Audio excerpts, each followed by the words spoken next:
Dear students, my name is Jordan Simeonov, and I would like to present a topic called Obsolete Pesticides, Sampling and Analytical Procedures. The first stage in addressing chemical pollution in different environmental media involves sampling and analysis to understand the nature of the pollution, its extent, and potential effects. A well-thought-out sampling and analysis plan tells you what, where, when, and how to collect samples and defines procedures for analyzing the samples once they have been collected. The environmental properties of some obsolete pesticides, because this information helps to understand pollutant movement in the environment and the types of environmental media that should be sampled, are presented in table and discussed. The different approaches of sampling procedures, together with graphic images, preliminary search sampling, judgmental sampling, systematic sampling, random sampling, and stratified sampling are presented.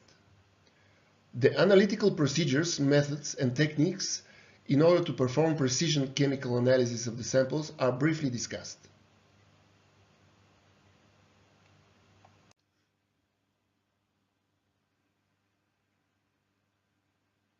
This is the title page for presentations of the Erasmus project TOXOR, Learning Toxicology, through open educational resources. And now let us go back on the topic and include some more details. The first stage in addressing chemical pollution in different environmental media typically involves sampling and analysis to understand the nature of pollution, its extent, and potential effects. A detailed sampling and analysis plan is a crucial component of the first stage. The plan must specify the procedures by which samples are collected, the sample locations, and the appropriate sample number. It must also describe how samples are to be handled, transported, and analyzed. General questions. What types of chemicals are thought to be involved? What is currently known about the site in terms of contamination of environmental media and past waste practices? Is there a concern about past or future pesticide pollution? How do you expect human health or ecological systems may be affected by this problem? Is the work intended to comply with or achieve regulatory requirements? How will the data collected during sampling activities be used?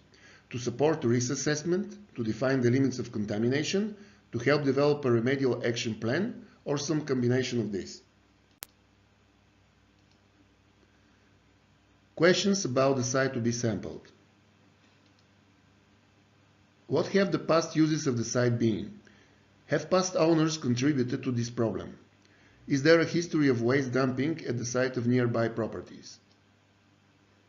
Are there potentially multiple sources of contamination, both in terms of time and place? Based on what is known about prior activities, what types of compounds might be expected? Based on the time frames involved and breakdown products of chemicals of concern also likely to be present in appreciable amounts. Has the land been altered in ways which could influence pollutant movement or transformation? What sampling and analysis data have already been collected? Can these be used to rule out the presence of certain chemicals? Were prior sampling and analysis plans deficient in some regard that can be remedied? Here is a table of the environmental properties of some pesticides and their fate in the environment.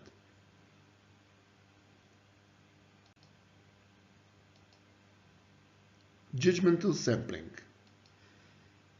This technique is based on using personal judgment and opinion to select sample locations.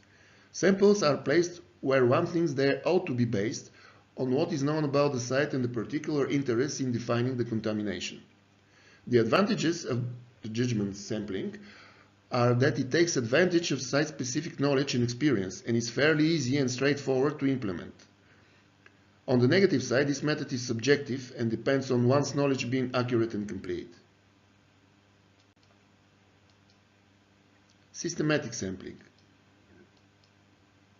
Samples are allocated in consistent and predetermined pattern every 10 meters from a preselected starting point in all directions. The advantages of systematic sampling are that it is largely unbiased and objective, and the strategy is easy to explain. The negatives are that it either requires a substantial number of samples or supplies only limited coverage of the area in concern. Hotspots of potential contamination can be easily missed. Random sampling. In random sampling, one starts at a randomly chosen point in the sampling grid and then uses a random number generator to identify the locations to be sampled. The advantage, besides of being able to perform statistical operations on the collected data, is that it is recognized by regulators as being objective and unbiased. On the negative side, the random sampling is not applicable with extremely small sample numbers. One is just likely to miss a hotspot with small numbers of random samples. Stratified sampling. Stratified sampling combines several of the best features of the prior three approaches. Using site-specific knowledge, one can divide the site in question into different strata and then use different sampling strategies as appropriate. Stratified sampling has the advantage of reflecting site-specific information while still providing unbiased samples where appropriate. It does require site-specific knowledge and depends on that knowledge being correct. Otherwise, the strata selected might be inappropriate. Sample analysis. The final step to specify is how the samples are to be analyzed.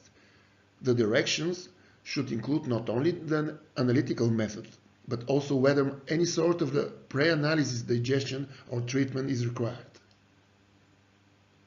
Analysis methods should ideally reference specific protocols.